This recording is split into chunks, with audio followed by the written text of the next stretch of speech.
नाक और उसके सूंघने की क्षमता एक इंसान के जीने और मरने का फैसला कर सकती है। आइए बात करते हैं।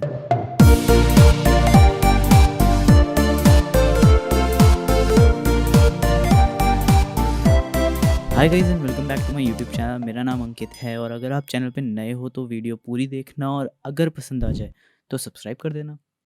हमारे फ़ोन में आँख है, कान है, मुंह है और साथ में खाल भी है। बस नाक की कमी है। अलेक्जेंडर ग्राहम बेल ने 1914 में कहा था कि अगर तुम्हें किसी नए तरह के विज्ञान को ढूंढना है तो जाओ और जाग के खुशबू को नापो।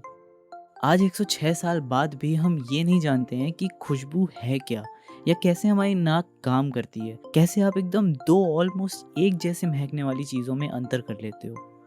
और आज हम इस वीडियो में इसी बारे में बात करने जा रहे हैं। हमारी नाक काम कैसे करती है और हमें एक आर्टिफिशियल नाक की क्या ज़रूरत है।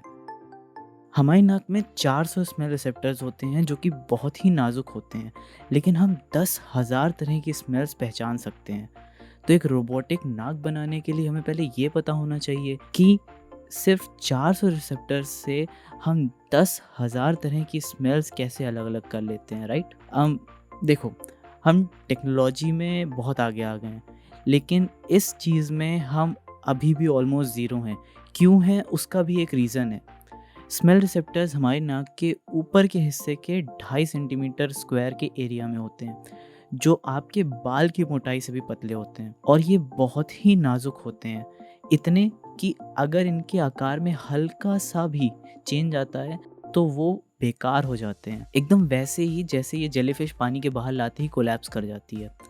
तो जितनी बार भी इनको स्टडी किया गया है वो इनडायरेक्टली किया गया है और सही में बोलूं तो हम अभी भी नहीं जानते कि स्मेल रिसेप्टर्स काम कैसे करते हैं। अभी हमारे पास सिर्फ एक वर्किंग थ्योरी है जो कि पूरी तरह से काम नहीं करती है, वो है वाइब्रेशन थ्योरी, जिसके अकॉर्डिंग हमारे स्मेल रिसेप्टर्स में होल्स होते हैं जिसमें मॉलिक्यूल्स फंस जाते हैं और इस गैप से जब भी कोई इलेक्ट्रॉन एक तरफ से दूसरी तरफ कूदता है तो वो अपनी कुछ एनर्जी जो बीच में मॉलिक्यूल फंसा है उसे दे देता है, जिसकी वजह से वो वाइब्रेट होने लगता है और इस वाइब्रेशन की फ्रीक्वेंसी को हमारा दिमाग स्मेल के रूप में प्रोसेस करता है और इस प्रोसेस को कहते हैं इनइलास्टिक क्वांटम टनलिंग। लेकिन ये थ्योरी भी परफेक्ट नहीं है और इसमें भी कई खामियां हैं, जैसे कि ये थ्योरी ये एक्सप्लेन नहीं कर सकती कि मिरर इमेज मॉलिक्यूल्स जैसे कि वेनिला और आइसोवेनिला कैसे अलग अलग स्मेल करते हैं, एक वेनिला जैसा और एक दवाई जैसा। तो ऐसे तो रोबोटिक नाक बनाना ऑलमोस्ट इम्पॉसिबल है, लेकिन अगर इम्पॉसिबल पॉसिबल नहीं हुआ होता तो ये वीडियो नहीं होती। जो हमें लाती है हमारे दूसरे क्वेश्चन पे कि आर्टिफिशियल ऑल्फैक्शन की ज़रूरत क्या है, और इसका सिंपल सा आंसर है जीने और मरने से। अब आप कह रहे होगे हैं कैसे? जैसे डॉग्स को बॉम्ब ढूंढने के लिए ट्रेन किया जाता है, वैसे ही मेडिकल डिटेक्शन डॉग्स भी होते हैं जो कि ट्रेन डॉग्स होते हैं मेडिकल टेस्ट के लिए। और ये डॉग्स इतने आराम से कैंसर डिटेक्ट कर सकते हैं जितने आराम से कोई नहीं कर सकता, मेडिकल टेस्ट तक नहीं। एक एग्जाम्पल के तौर पे आज के मेथड के हिसाब से प्रोस्टेट कैंसर को डिटेक्ट करना 50-50 चांस है, कॉइन टॉस की तरह, हेड्स या टेल्स। लेकिन वहीं एक डॉग जो ट्रेंड है प्रोस्टेट कैंसर को डिटेक्ट करने में, वो उस चीज़ को 90% एक्यूरेसी से डिटेक्ट कर सकता है। और ये सिर्फ प्रोस्टेट कैंसर की बात नहीं है, breast cancer, lung cancer, ovarian cancer और न जाने कितने। ट्रेन डॉग्स घंटों पहले ही डायबिटिक एपिसोड तक डिटेक्ट कर सकते हैं। और हमें रिसेंटली पता चला है कि पार्किंसन डिजीज़ होने के सालों पहले हमारी बॉडी से एक लकड़ी जैसी मीठी खुशबू आने लगती है। तो इन सब चीज़ों से एक बात तो समझ में आती है कि हर चीज़ हवा में अपनी महक ज़रूर छोड़ती है, फिर वो चाहे कितनी ही छोटी क्यों ना हो। और इस चीज़ का फ़ायदा एक बहुत अच्छे से ट्रेंड नाक आराम से उठा सकती है। तो अब हमें पता है कि नाक कैसे काम करती है और क्यों आर्टिफिशियल या रोबोटिक ओलोफैक्शन हमें चाहिए।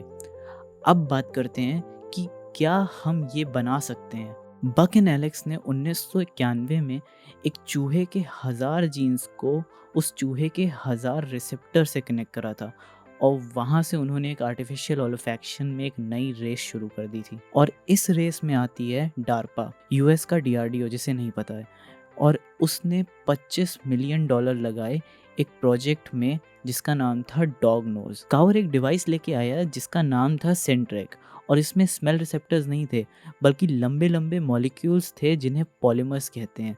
और जब भी वो लैंडमाइन के डीएनटी मॉलिक्यूल्स के साथ कांटेक्ट में आते हैं, सेंट्रेक तुरंत अलार्म बजा देता है, एटलीस्ट लैब में। लेकिन रियल सिचुएशन में ये बहुत ही गंदे तरीके से फेल हो गया। ऐसे ही और भी डिवाइसेस बने जिसमें एक अभी भी यूज में है जिसका नाम है फीडो। इसके फेल हो जाने के बाद 2007 में डार्पा दोबारा से एक एक्सपेरिमेंट शुरू करता है और इसका नाम होता है रियल नोज, जो उसे अफगानिस्तान और इराक में आईईडी डिटेक्ट करने के लिए चाहिए थे। लेकिन इस बार डार्पा एक शर्त रखती है कि उसे अपने प्रोडक्ट में असली स्मेल रिसेप्टर्स चाहिए, ना कि लास्ट टाइम की तरह। और 15 महीनों की कड़ी मेहनत के बाद मर्शियन की टीम एक डिवाइस बना के लाती है जिसका नाम होता है नैनोनोज। 8 सर्किट और न जाने कितने वायर्स और ट्रेनिंग के बाद ये आज तक का सबसे क्लोजेस्ट टू रियल नोज है, क्योंकि ये भी हर स्मेल की तरफ कैसे सारे रिसेप्टर्स रिएक्ट करते हैं वो रिकॉर्ड करता है, जो कि काफ़ी हद तक असली नाक के बराबर है। और अभी तक दुनिया में सिर्फ एक कंपनी है जो इस टेक्नोलॉजी को बाजार में लाना चाहती है, फैक्ट्रीज में प्रोडक्ट्स के लिए या फिर मिलिट्री के लिए, और उसका नाम है एरोमैक्स। एक दिन ये टेक अगर आपके फ़ोन में हुई तो आपको शायद महीनों पहले ही पता चल जाएगा कि आपके अंदर कोई कैंसर पनप रहा है या फिर आपको कोई डायबिटिक एपिसोड होने वाला है। आइडिया बहुत पावरफुल है, लेकिन इसके साथ एक नए सेट ऑफ लॉज भी बनाने पड़ेंगे डेटा प्राइवेसी के लिए। जैसे हर जगह कैमरा है और बनाया तो हमारी मदद के लिए गया था, लेकिन लोगों ने उसका भी गलत इस्तेमाल ढूंढ लिया। वैसे ही अगर ये सबके पास होगा तो आप नहीं चाहोगे कि आपके आसपास वाले लोग आपकी मेंटल हेल्थ या आपकी मेडिकल चीज़ों के बारे में जाने, जैसे कि हेल्थ इंश्योरेंस कंपनीज, जो कि बहुत ज़्यादा फ़ायदा उठा सकती हैं इस चीज़ का। नैनोनोज बनाने वाले मर्शियन का मानना था कि जब भी ये टेक फ़ोन में आए तब आप इसके मास्टर हो, ना कि वो आपकी। और तब तक के लिए ध्यान रखो और सुरक्षित रहो।